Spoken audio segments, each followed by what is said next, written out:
Hi everyone, welcome back to the 21 and Sensory podcast with me, Emily. On today's episode, I have the lovely Fiona Hollings. Fee is 25 years old and is currently a psychology student in her third year. You might know and potentially follow Fee on platforms such as TikTok, Instagram, or YouTube, but we will chat all about that in a bit. So Fee, would you like to say hello? Hello, thank you for having me.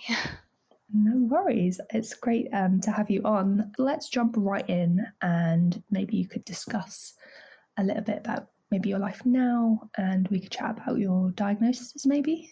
Yeah, so my life right now, as you just said, I'm in uni, so I'm actually doing my third year of my psychology degree, which is quite full on. Mm-hmm. I'm also in recovery from anorexia.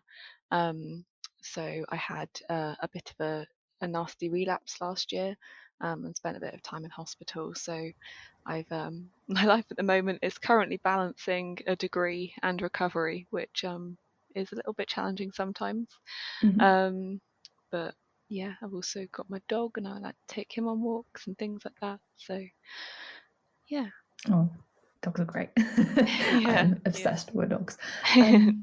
That sounds like uni is a lot anyway, Yeah, but yeah, trying to manage, I mean, even uni and like mental health is really difficult. So, let alone, struggling with anorexia at the same time, is it quite hard to juggle that and like focus on your studies, but also like really focus on yourself because, you want to make yourself better as well? yeah. And I think it's something that is taking a lot of time to work out a balance. Mm-hmm. I certainly think in sort of my second year, I ended up having to defer my year last year. I should have done my third year last year, and I had to defer. And I think I lost that balance between where recovery was and where my sort of everything, the life was. Mm-hmm. Um, and something I'm really having to focus on this year is making sure that I do set aside enough time for like recovery focused things and keeping that as my priority. Um, Mm-hmm. someone said to me a few years ago, and it's always stuck with me, that anything you put before your recovery, you can lose. And for me, that sort of describes kind of my life right now, where every time sort of Mm-hmm. life gets quite big and overwhelming, I have to take a step back and think, actually, I need to focus on my mental health and my recovery, because I kind of risk losing everything if I don't put that first. So yeah, Mm-hmm. third year psychology degree is a lot of work. Recovery is a lot of work. So I bet, yeah. Like it's um, like uni is stressful anyway. yeah, I absolutely love it. I love my degree, and that's also something almost to balance, because I know that it's really good for me to be there and to be learning. Mm-hmm. But managing those energy levels is sometimes a Yeah, bit difficult. I bet. And do you know what you might, always a big question to any student, but do you know what you want to maybe do kind of like after that? Kind of like, Yeah. do you want to stay in education or are you looking like more towards, I know we'll probably talk about it a little bit later, like the opportunities you've had because of your like social media and stuff, but in terms of like jobs and stuff, do you know what you want to do? Yeah, I want to go into research actually, in the field of anorexia and autism. Okay. So looking at doing a PhD or something in that area. Mm-hmm. I think my experience of it all, I know that it's not understood enough, and I think the more research we can do, the better we understand it, the better we can help people. That's also where my Mm-hmm. job is at the moment in that field, so it's definitely like my area of interest. Um, Mm-hmm. but yeah, I definitely want to go into research at the moment, or Okay. yeah, definitely stay in the learning academia side of things. Yeah, that's interesting. I think I might come back to that. You mentioned about autism, and it'd be interesting to touch upon that. And if you have a formal diagnosis, if you're self-diagnosed, that kind of sort of thing, and like Hmm. the process to getting Yeah, that diagnosis as well would be interesting. yeah, yeah. I mean, I've got a formal diagnosis. I got Mm-hmm. it earlier this year, but obviously the waiting list is quite long. So actually it was first picked up quite a few years ago, but the waiting list was long, and then COVID happened, which elongated the waiting list. Yeah. So for sort of me, like my close family and friends, I think as soon as we realised that there was quite a high chance that I was autistic, we just made adaptations as if I was. Okay. So when I got my sort of formal diagnosis earlier this year, it was weird because it felt like this massive thing happened, but not actually a lot changed, Hmm. which was kind of nice in a way. And sort of my nurse at the time sort of said, "Well, you've always been autistic, so nothing really changes. Like you don't change. We just sort of we have it on pen and paper now." Um, Hmm. so yeah, it's definitely a difficult process getting a diagnosis. I think maybe I kind of would have wanted to know that a bit earlier. Hmm. But equally, it's something that I don't regret going through the process. I think it's helped quite a lot. Hmm. That's good. And have you found like you kind of I don't know, like I had this where I almost like reassessed my whole life up until that point, and Yeah, like childhood stuff, you're like, oh, that's why I was maybe yeah, like that or did things like that. Have you kind of found that since like diagnosis at all? yeah. I think especially when it was sort of first brought up, and I guess I didn't really understand autism. And I'd never, you have a stereotype in your head of what autism must be like. Mm-hmm. And then sort of when it was first brought up that kind of, oh, like, I might be autistic. And I started reading about it and understanding different experiences of autism.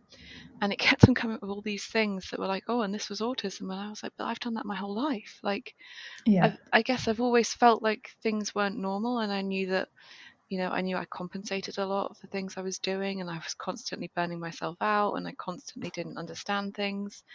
And actually, only when I sort of started understanding that it was all autism, that everything it sort of slotted into place. It sort of made a lot of sense.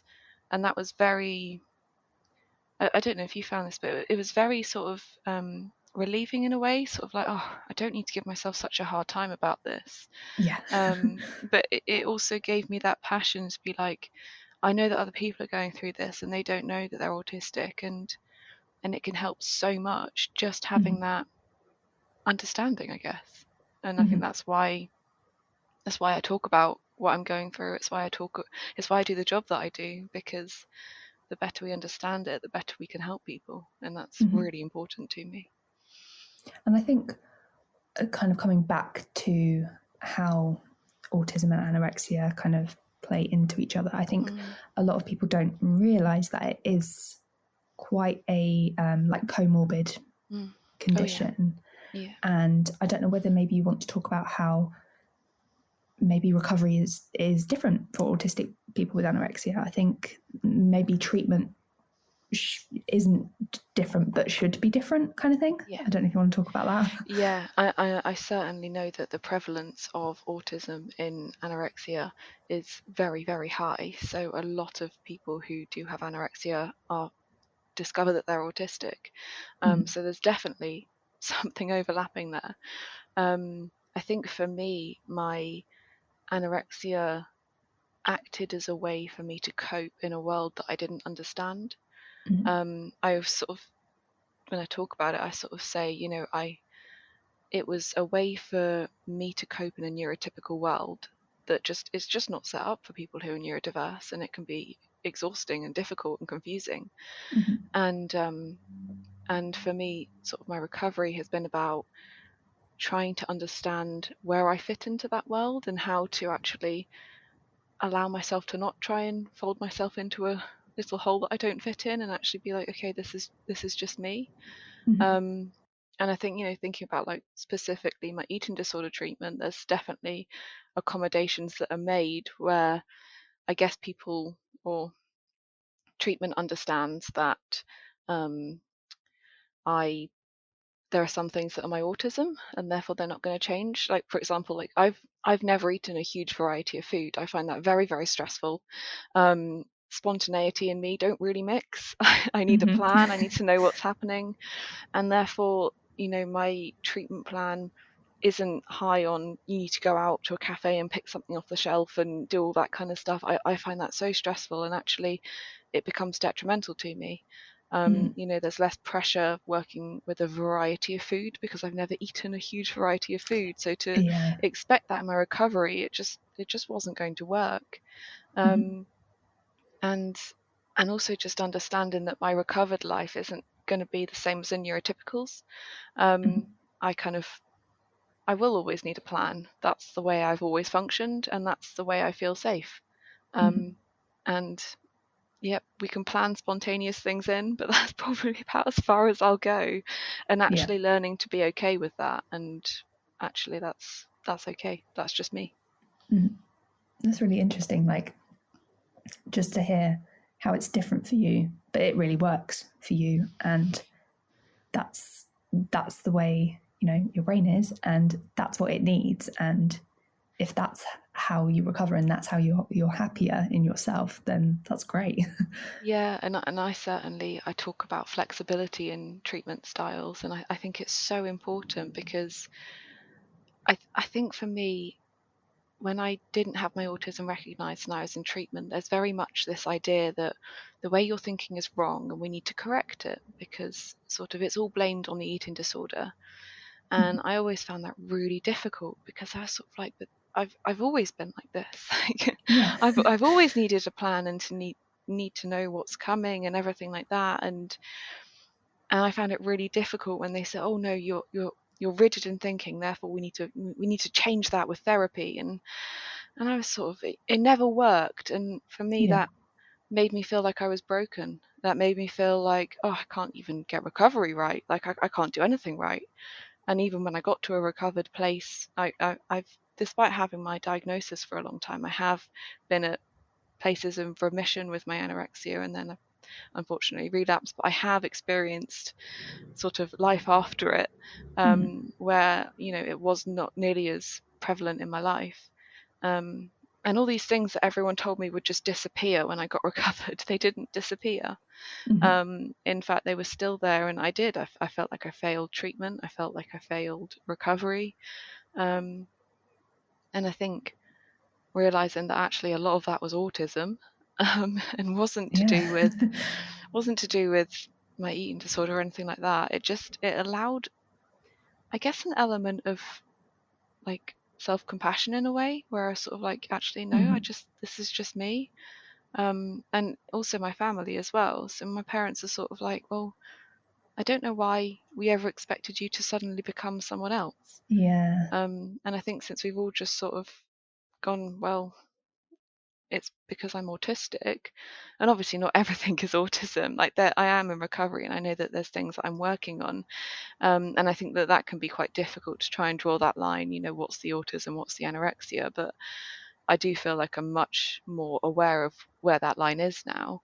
Um, Mm-hmm. but just that sort of understanding that I work with my autism to overcome my anorexia rather than just trying to kind of in my head go at it in a chaotic way that ended up with me burning out every single time. Mm-hmm. And do you find at all that like you were almost like sometimes comparing yourself to people going through recovery who didn't have the added autism as well? Like, do you find that you were kind of envious of it at all? The fact that they just had anorexia at all, or was that like not really something that you kind of came across? I think I think when I didn't realize I was autistic, Mm. there was a humongous frustration, sort of like, why isn't it working like that for me? I was Yeah. doing all the right things and I wanted to be in a better place and I wanted to live this life that I wanted to lead, and yet I was finding things difficult. Mm. Um, and I guess I was, yeah, trying to be like people who didn't have the same brain makeup as me. They Yeah. people who wanted to go out partying in clubs, and I thought that that's what I wanted to, if I got better from my anorexia, I thought that that's what I would want to do, Mm. because that's what everyone did. And I didn't. I hated it. It was very loud and very overstimulating, and I thought that there was just something wrong with me, and I got so frustrated. And I'm better at it now in sort of saying, right, okay, that there's differences. And I think that anyway, I think whether you're neurodiverse or neurotypical, there's always going to be differences in your recovery and in your Mm. life. And I think when you battle something like anorexia, it's so sort of lonely and difficult and exhausting. You can't help but look at other people and go, oh, I just want that. And I Yeah. think that's something that I've always managed to keep, is actually I so badly do want to get better. Like, I do want a life out of this. Mhm. Um, and I always thought, well, if I know what I want, why can't I just do it? And I think Yeah. that's the crux of the illness. It's just not a choice. It doesn't Mhm. matter how much you want it. You still have to go through the process. Yeah. And the process is difficult. And I think that's where you need to learn your strengths and your um, places you need to maybe look out for, Mhm. and try and accommodate those to kind of get into the best place you possibly can. Mhm. And it sounds like you're doing that if you like a plan, you know that you Yeah. like to know what's coming, and you're making like recovery work for you more like individually. Yeah, definitely. I'm really lucky in that I've got an absolutely fantastic nurse who works very flexibly with me. He's very understanding of autism and always has been since I started working with him. Even though I didn't have my official diagnosis then, he was sort of like, well, it's suspected and I don't see any reason why we don't adapt treatment for it. Okay. Um, and and yeah, certainly learning to use the strengths of my autism to overcome my anorexia. Like, we make a plan each week of exactly what's going to happen in the week that's coming up, and it makes me feel secure, safe, and in doing that, it helped me move away from the anorexia, which I felt gave me a sense of, familiarity and safety. Mhm. Um, and so it's helping me move forwards. Mhm. That's great. That's really good to hear. And the fact that your nurse was so on board from the start, like, well, if Yeah. you think this is a thing, then let's work with it, kind of thing. That's nice Yeah, to and hear. oh, it was, and it was so. At that point, my referral had been in for a long time, but obviously there was just no. Um, it was a very, very long waiting list, but I think Mhm. he sort of thought he was also highly suspect that I was autistic, and Mhm. I sort of come back to, because we spoke about like the official autism diagnosis and what it meant a few years ago. And we half looked at going private, and then it's far too expensive. Yeah. But we sort of spoke about what I'd get from a diagnosis, and we sort of all agreed that actually what I'd get is clarity and understanding.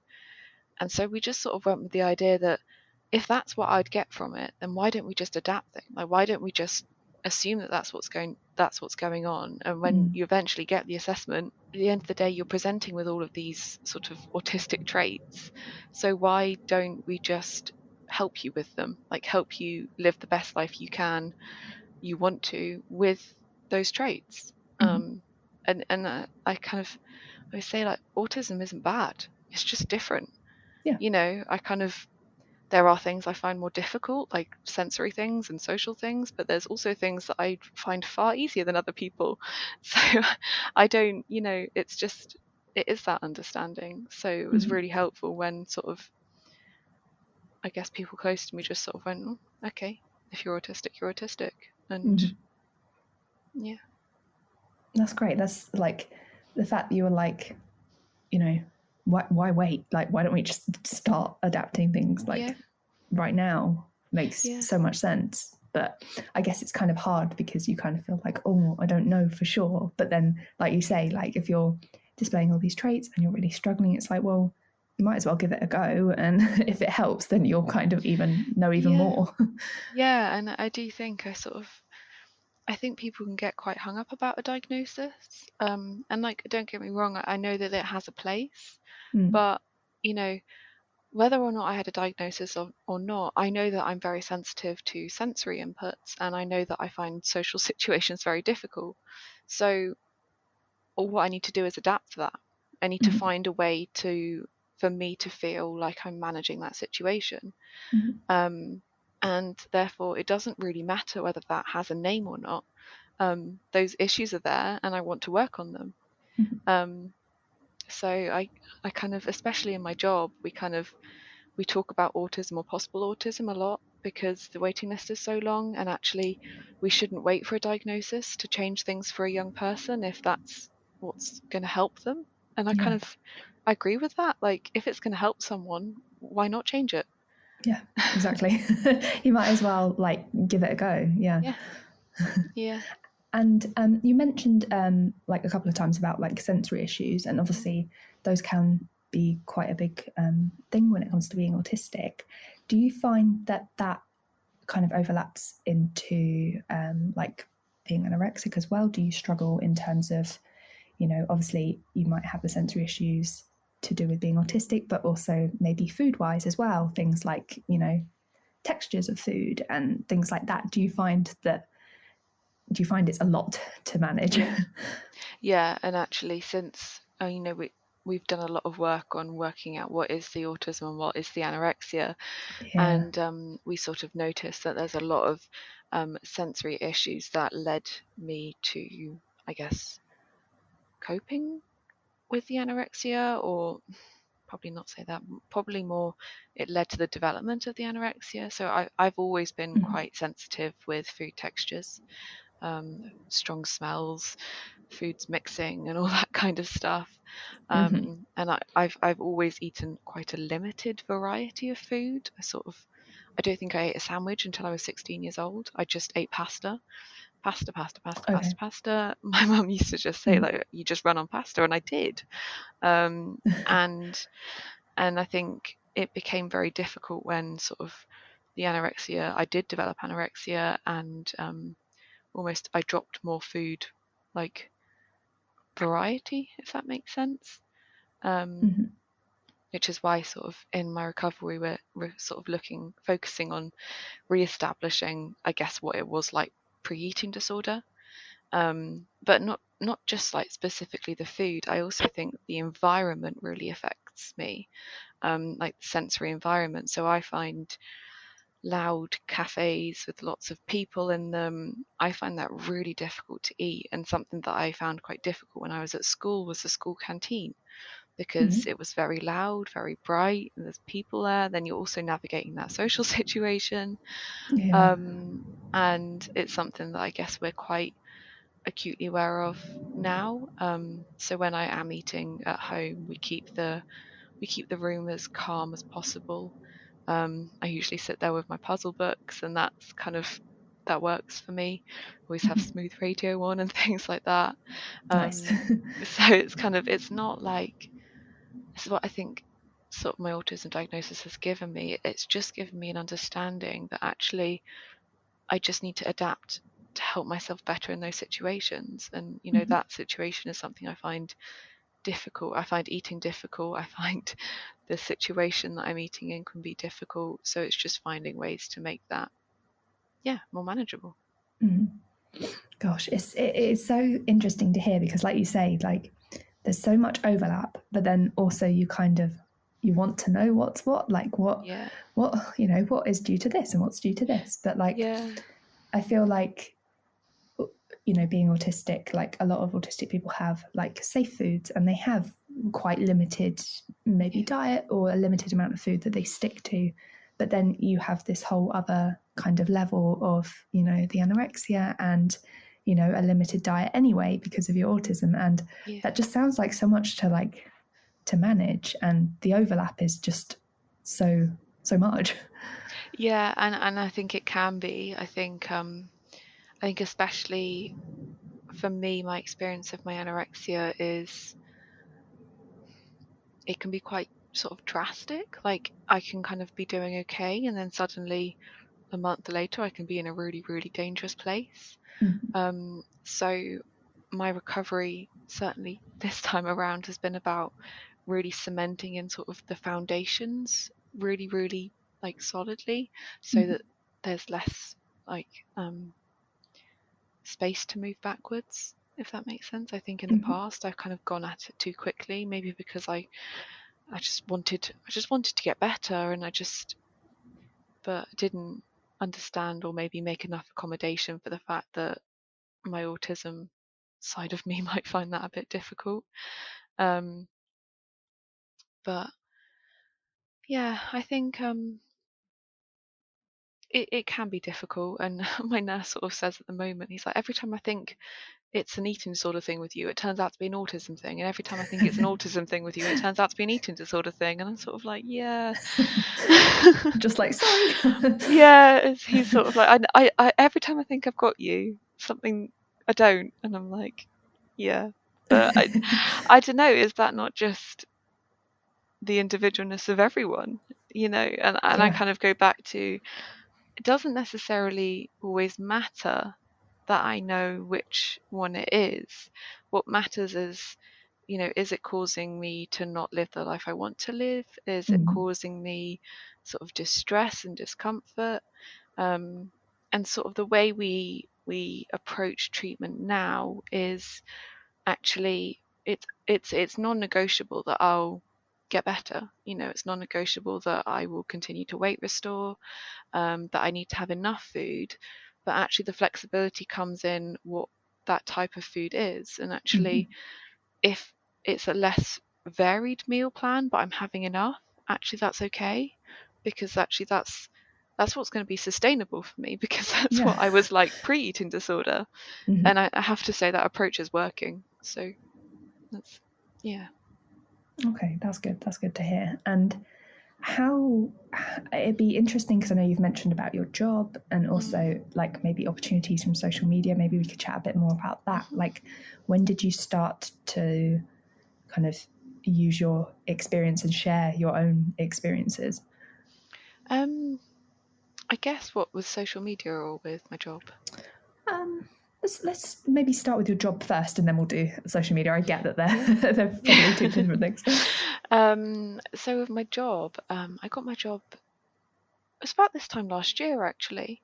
And so I actually work for, I don't know if you've heard of Peace, which is Pathways for people with eating disorders and autism through clinical experience. Oh, okay. So they specialize in people who are autistic and in recovery from an eating disorder or experiencing an eating disorder. And it's really exciting, actually, because we are rolling it out in CAMS for the first time. Oh, So amazing. we are working around my local area in the 3 counties around us, at rolling out what they've already done in the Maudsley in London. So they did the Peace project, Peace Pathways there. So we're now doing it in sort of around where I live. And yeah, it's sort of looking at, I guess,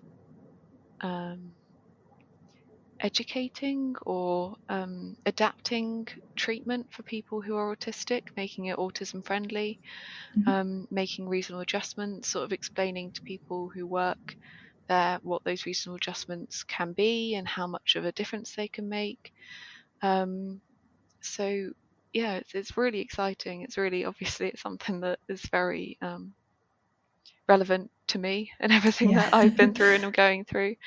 And I love it, because I believe in it. I know how much of a difference it can make. And I sort of, every time I sort of end up talking about my experience or something like that, I can't help but think, like, all the things they're doing now to make eating disorder services autism friendly, how much of a difference it would have made if I had had that. And I'm not someone that's angry about that. Like, at the end of the day, like, we didn't pick up on it until I was older, and I'm not going to change that. And it's fine in that respect. But I think that's where I get a lot of it means a lot to me that I can help, I guess, someone else that might be in a similar situation. And the fact that you're kind of using your experience, and okay, there were some like negative aspects in the fact that you're late diagnosed and stuff, but the fact that you're using it for good and you're using it to help future generations, just to actually get that help way quicker, it must be something you, and I'm sure your family, are very proud of. Yeah, I think my mum always says you didn't go through all this for nothing. Yeah. And whilst I don't, if I could change it all around, I probably would. I wouldn't wish this on anyone, as in Mm. the anorexia. I'm autistic and I don't mind that I'm autistic, but the anorexia, yeah, it's been a really, really difficult Mhm. time. But it's happened, and I'm sort of, me and my family are very much people who are kind of like, okay, let's look forwards. Like, what can we do about it? Um, and I guess I get that from my parents a little bit as well. They're very proactive. They help out. Certainly, my dad helps in Beat, the Eating Sort of charity, and things like that. So we're all very much, you know, we've been through something, Mhm. and I think it helps me move forwards to sort of, I guess, yeah, be able to, I don't know, simply by sharing my experience, help someone else. Like that, Mhm. that feels really, yeah, like it is.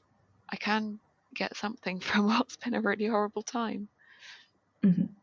And I know you've done like more recently, you've done like quite a big like talk about autism and anorexia. Is Yeah.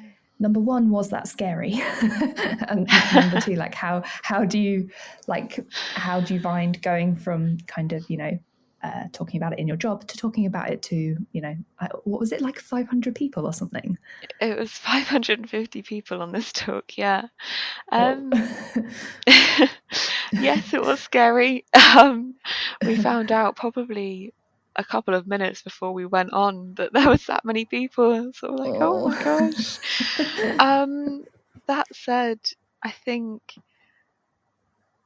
yeah, I think it's something that I'm so passionate about. So there was part of me that was like, yeah, I want to talk about this. Like, I want Mhm. people to better understand it. And yeah, it was scary. But equally, I know that, well, people have told me that me just talking about what I've been through and what I'm going through helps. And I sort of think about all those times that I was in that really dark place. I just didn't understand what was going on. And actually, all I wanted was, I guess, to know that someone was there that understood. And I think if me talking about it helps someone else because they're like, oh, I'm not alone in this, like, Mhm. that's that means the world to me. And I get messages and they're sort of like saying that I helped by, I don't know, saying something, and I'm just Yeah, like, that's enough for me. If I can help just one other person not feel alone in what can be a very, very lonely place, then that 100% is, yeah. that's huge. Like, and have you found, if maybe we segue into that, like kind of talking from that to like your social media, have you found that maybe as that's picked up, you've had more and more people reach out, kind of messaging you, stuff like that? Maybe we could chat about how you started. Like, Hmm. when did you start the social media? Yeah, I mean, I've had it for a little while. I've got quite a long history, I guess. As in with like me being unwell, and I did have like quite a few followers when I was I guess a few years ago. Mm-hmm. Not that many, but sort of 3,000-ish. Mm-hmm. Um, and I think that was just because I'd met quite a few people whilst I was in hospital. Like, I don't know, just met a lot of people. Mm-hmm. And I think in the sort of like past 5 to 6 years, I have started talking about my mental health more and being more open about things. And um, I guess I reached a point where I was like, I don't know why I'm trying to cover it up. Like, I don't know why I am not talking about something I'm going through. Mm-hmm. And sort of, I think the way they talk about mental health, whenever I sort of, I don't want people to know and things like that. And it's sort of like, if you had cancer, there's no difference. You've got an illness, you know? Mm-hmm. Um, so I started talking about my mental health, and then when I had sort of that quite nasty relapse last year, and I was in hospital and I was in a really horrible place, and I was desperately trying to pick myself out of it. Like, I wanted to feel better. And I was supposed to go to a specialist unit. I didn't want to. I wanted to go home, Mhm. and but I was in hospital by myself the whole time, and I found it very difficult, I guess, to hold myself accountable for what I was eating and what I was doing. And I watched loads of people with their recovery journeys, and it helped me so much. And so I don't know, I spoke to my parents, I spoke to my best friends, and they were like, why don't you start a YouTube? Why don't you Mhm. start doing that kind of stuff? And I did, and I still don't really understand why, but I got a lot of followers. And I guess in the last year, obviously a lot's changed. I managed to really progress in my recovery, and yeah, I do. I get messages every day, and they always make me smile. People sort of saying that they've seen me just keep on going with things, and I guess that's kind of one of my things is I'm just like, I just keep on going. Like, it doesn't matter if it's a good day, a bad day, or whatever. You just got to keep on going. And I guess in the last year, there's been so much that's happened. Um, there's been so many sort of ups and downs, near misses with readmissions and all that kind of stuff. And I've just kept on going. And I think well, people have said that that's helped. Um, Mhm. and and yeah, I guess it goes back to if it can help just one other person, then that does mean the world for me. So Mhm. yeah, And it's so interesting, like you saying, like you were in hospital and you were like, watching TikToks and things like that. And I do think it is all about finding that sense of community, yeah, because I can imagine being in hospital, it's very isolating. Even just being autistic, it can be really isolating because yeah, it's hard to find autistic people in real life, like yeah, yeah, apart from through like support groups and stuff. But yeah, online, it's just so much easier, and everyone yeah, just like gets what you're talking about. And yeah, it is so important to find the people that get you in life. And if you can get that through, social media, I think that's like a really good way of, making friends and maybe meeting them in real yeah. life. I think it is. I think there's like, especially when I was in hospital last year, um, I would have been by myself in a room by myself for probably 20 hours out of 24 hours a day. And I think I have a bit of a grudge about the fact that everyone says social media is so bad, because Mm. for me, it's helped me so much over the years. Like, Mhm. especially when I was a bit younger, I was sent to a hospital in Scotland, and I was there for 2 years. And actually, social media helped me stay in touch with people in my life. It helped me not completely feel like I was forgotten about, I guess, because I could still find out what my friends are up to and what my family are up to and all that kind of stuff. And I think exactly as you said, like, I think when you're autistic, it can be so isolating sometimes, where you're just like, I don't know, like, why doesn't someone else understand? Like, they do Yeah. understand, but sometimes you just want, I don't know, I love following those the information type Instagram pages, which is about autism, Mhm. and it's very much sort of, this is what this feels like, and I sort of like, yeah, it explains it, like it helps Mhm. me. Um, and I guess also seeing other people recover and go through their recovery, and I don't know, it brings back the normality of what I'm going through, and the good days and the bad days, and getting there and not getting there, and sort of riding the waves as they come, as so to speak. Obviously, your social media following has grown quite a lot. I think like you have over 500K followers on TikTok. Is that Yeah, right? yeah, yeah. How do you manage the not so nice side of people commenting, people's opinion, despite the fact that they've only seen a 30-second video of you and think they know you? Like, Yeah. how do you protect yourself online? Is my question. Um, so to be honest, I guess it's a bit of a mindset thing. I Yeah. I kind of come from this idea that in life you have time, and what you choose to do with that time is your choice. If you choose to create a nasty message to send, that's your time that you're never going to get back. Yeah. quite frankly, it's like what what what someone says for 10 seconds of their life to me, like I get so many positive comments. If there's one negative one, I'm kind of like, well, that's time in your life you're not going to get back, because Hmm. you felt the need to go away, construct that message and send it to me. And Hmm. actually, wow, if I'm that important in your life that you're going to spend your time doing that, then I don't know, that's kind of my, you know, there's always going to be one. There's always Yeah. going to be someone that has to say something. And actually, I kind of have a bit of a thing where I'm like, if you're going to say something that you know is going to be horrible, I would just block it. I'll just Hmm. block you, because I'm kind of like, I don't need to deal with Yeah. that. Life's too short. Um, but it is though. You know, Yeah. that's time you're not going to get back. You're Hmm. spending your time sending a nasty comment, and actually, I'm going to keep on living my life. You know, Hmm. it's kind of that's my sort of approach to it anyway. I think generally, I people are lovely. They are so lovely. Yeah. They're so supportive, and it's gotten me through an extremely difficult time in my life.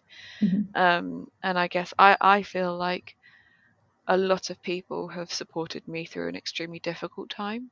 They've sort of held me when I needed to be held and believed in me Hmm. when I didn't believe in myself.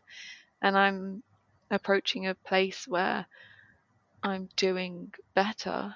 And actually, I guess now I feel like I can give back to people who are also going through a difficult time, be that replying to a message or posting how things are going. Um, and it's funny because the message I tend to get a lot, which does mean a lot to me, but they say, "Thank you for being honest." And I think maybe that's where I've found things difficult in the past, is you see someone's recovery and it looks perfect, and everything just gets better. And I Hmm. think the reality is life happens, things happen, um, and it's not all, well, I managed to decide I wanted to get better again, and we all just sailed off into the sunset kind of thing. Yeah. It's just not like that. But Hmm. I think that's where I kind of, yeah, I just try to remain honest. This is what's Hmm. going on, and actually in doing that, I know that when I say things have got better, I mean it, and that feels wonderful. That feels like, actually, it's not been a straight journey. Hmm. It's not been easy. But I am doing better than I was this time last year. I'm Hmm. I'm at home. I'm not in hospital. I spent a year out of hospital. I've got a job. I'm at uni. Yeah. I'm getting there. Um, Hmm. so yeah.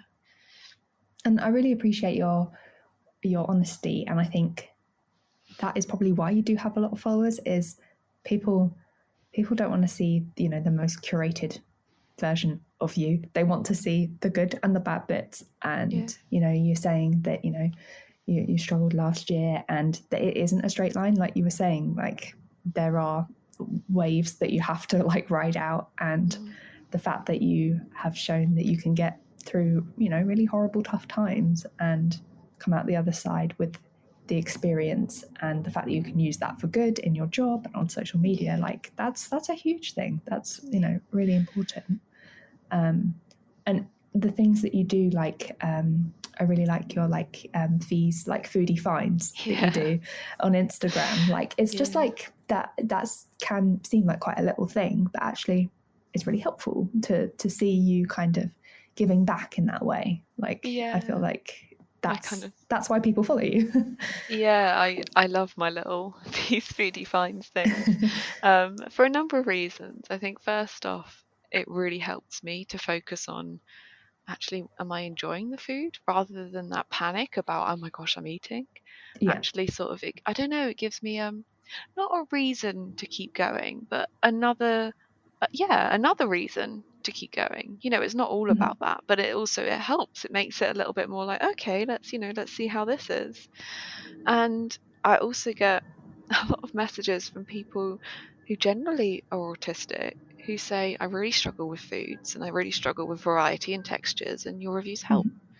And actually, I'm kind of that was a very unexpected thing that came out of it. It's sort of when people are like, I will always remember a message I had from, it was a mother in America, and she was saying that her son is autistic and he really struggles with eating different types of food and things like that.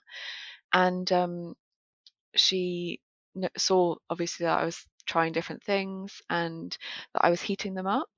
And she said that she subsequently did for her son, and actually it made a humongous difference and actually meant that he was really starting to manage to eat more and things Okay. like that. And he was autistic, and that's something that will always stick with me. Is actually it's not just, I don't know, it's not just about the eating disorder. It's actually Yeah. about, for me, it's about, okay, me working out what foods I can manage, autism related as well.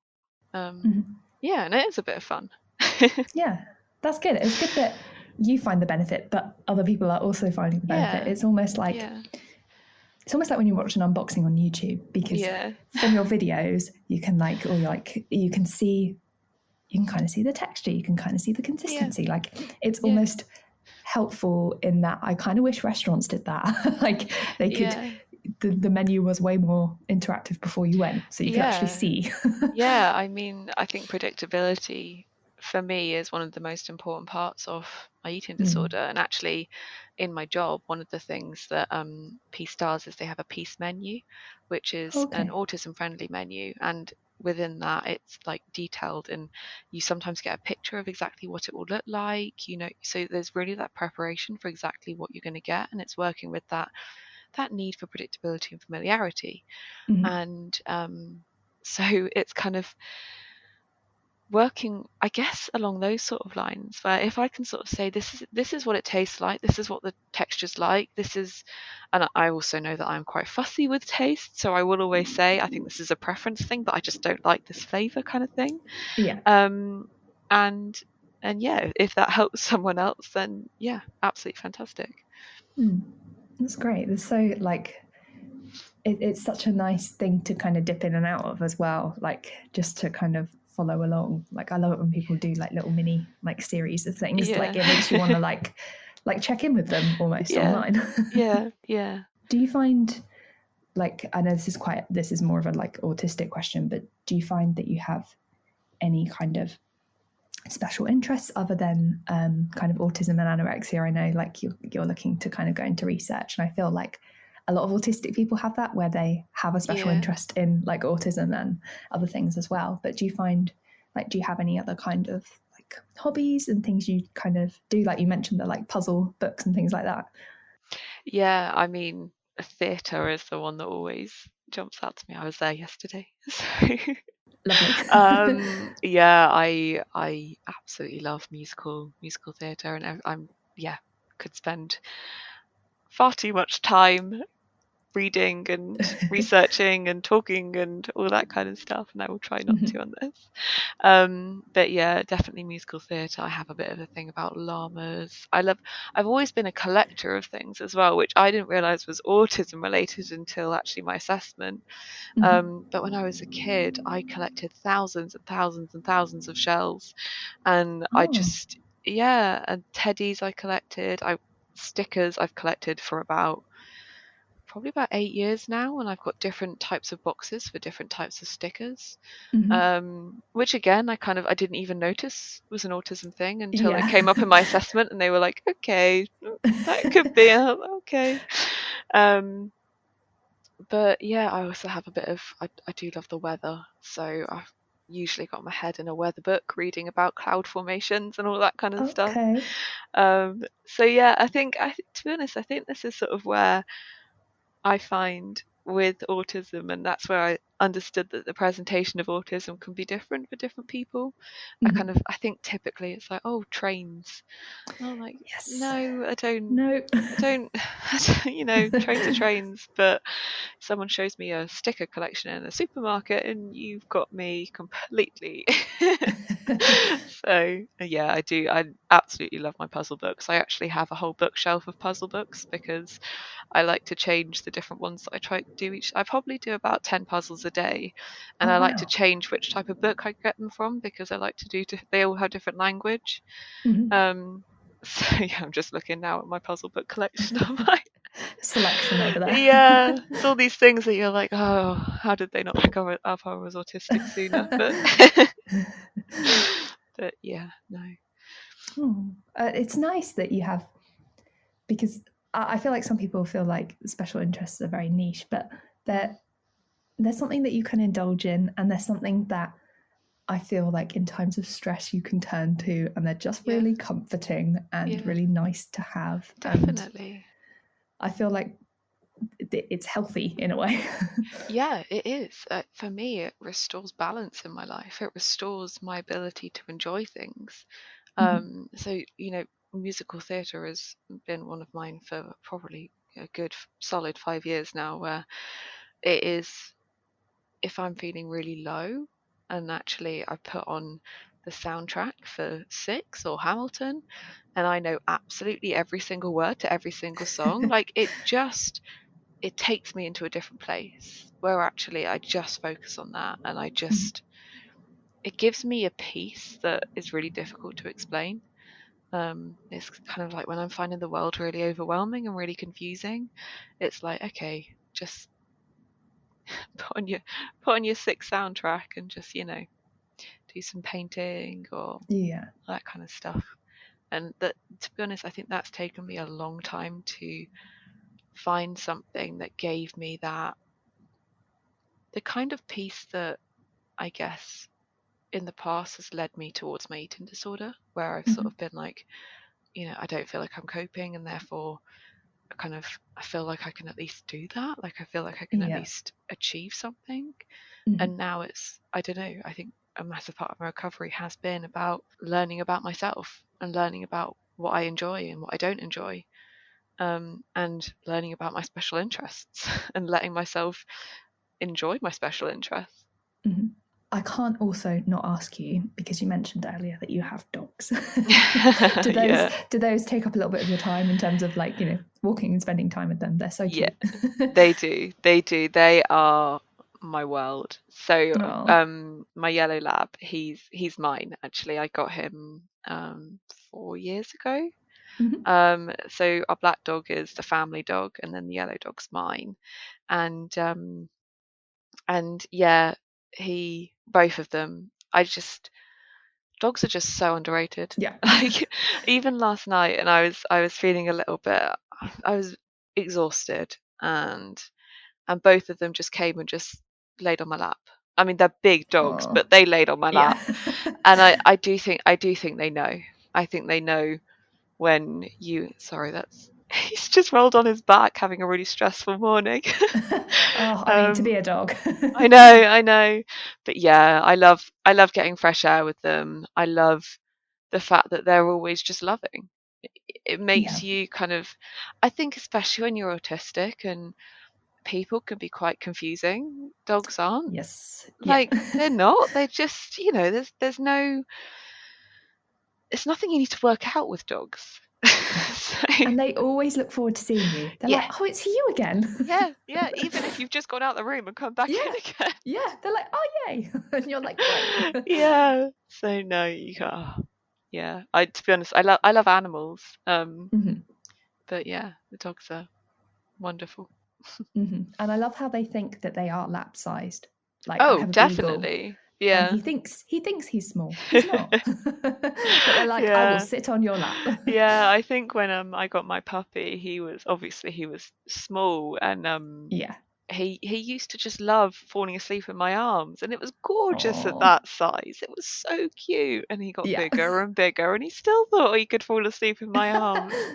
And yeah, every evening I always sit on the floor with them, and I like sitting on the floor. I don't know why, but I do.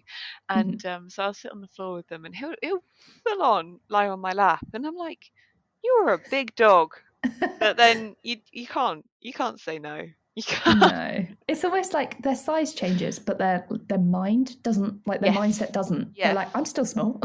yes, yeah. It's kind of the opposite. Sometimes I think people that got really. My sister's got a really small dog, and we always say he's got big dog syndrome because he always thinks Yeah. he's a lot bigger than he is, and then I've got my dog who's a big dog, and he thinks he's a little thing. So Oh, they do bring so much joy, don't they? Like I just, yeah, Yeah, I love dogs too. Yeah, they're wonderful. This always happens to me. It's almost been an hour of chatting to you and it's gone really quickly. Where can people follow you online? Where can people find you? Because I feel like we ought to mention that.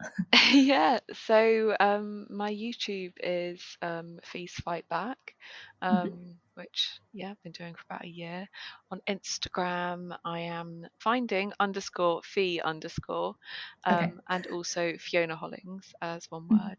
And then on TikTok, I think I'm just Fiona Hollings. I'll need to check. I'm not actually too sure. I will link. Oh, I'll go through and Okay. link them all in the show notes as well. So don't worry. I'd like Okay, to think if thank they you. typed in your name into TikTok, they'd probably find you. Hopefully. Yeah, but I certainly know that it's in my Instagram bio. So Okay, so start there, everyone. yeah, yeah. Yeah. Cool. Well, thank you so much for coming on and spending an hour of your time with me. It was really interesting to hear a little bit about you and your life right now. Thank you for having me. It's been really nice.